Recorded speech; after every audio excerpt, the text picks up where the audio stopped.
Okay, so I'd like to talk a little bit about this drug I'm on that I understand cancer patients get really familiar with, called dexamethasone.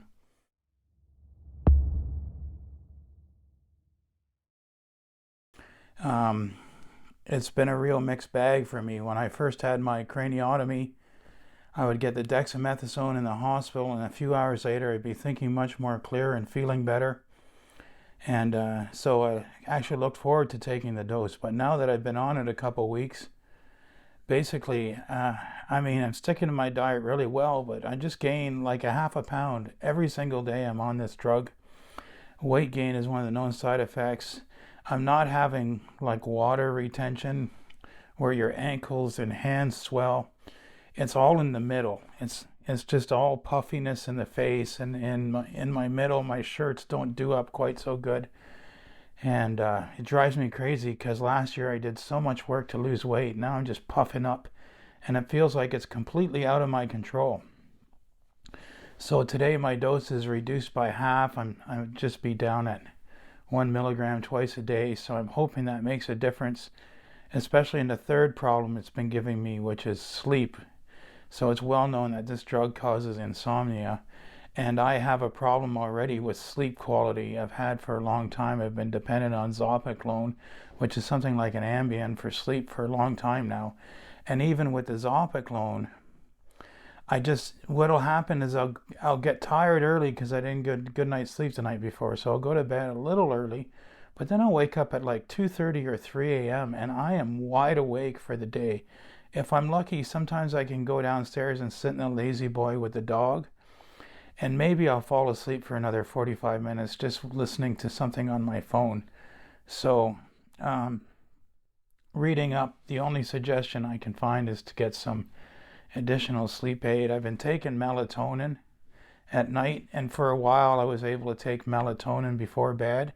And then if I wake up at like 2:30, I would just take another little bit of melatonin, and that would get me through. But it just seems like the longer I'm on it, the more wide awake I become at 3 a.m. and I just can't stand it. I really need the sleep so that I can, heal from my brain surgery and get back to work. I just really need the sleep. So it didn't help as well last night, thanks probably partly to the dexamethasone. My immune system's not great, so I've had a very moderate cold in my chest and phlegm in my chest, and I'm having a hard time shaking it, which I think is also part of being on dexamethasone. Now, I'm not advising anyone not to take their dexamethasone. If you need this drug, man, you have bigger considerations than anything I've just mentioned. This is part of the trade-off of having cancer, I imagine, is you're going to have to, sometimes you got to take the drugs with the crappy side effects. So I'm making this video more for people who are going to go on dexamethasone or are spending some time on dexamethasone and they're finding similar effects, so that they know that these are rather common effects. I've certainly been experiencing them. They are frustrating, but not as frustrating as having rampant cancer. So we can get through this, guys. I mean, dexamethasone, it's one of those mixed bags. I'm sure there's a lot of mixed bags in my future as I go on to battle brain cancer. I'm sure every single drug I'm going to have to take over the next little while is going to be a mixed bag of some sort. So that's just life. So dexamethasone, I mean, when I needed it, I really needed it. It came through, but now that I've been on it a long time, I'm really hoping I can just go completely off it Thursday when I meet the oncologist. At least just get a break for a couple of weeks from it, just let my body renormalize a bit.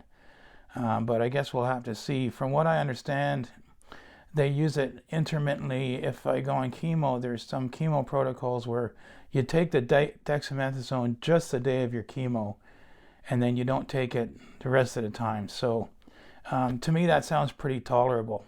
I could probably handle that just fine if it helped with the treatment and helped with the cancer. So anyway, y'all, thanks for watching. I mean, I'm putting more videos on my brain cancer channel than my AFib channel lately, just because I just have a lot more to talk about, and obviously with all that's going on, that's where I am. So anyway, much appreciate all the support I continue to get. Don't forget to share your story in the comments if you're dealing with something like this. This is your friend, Big Northern Bear, out.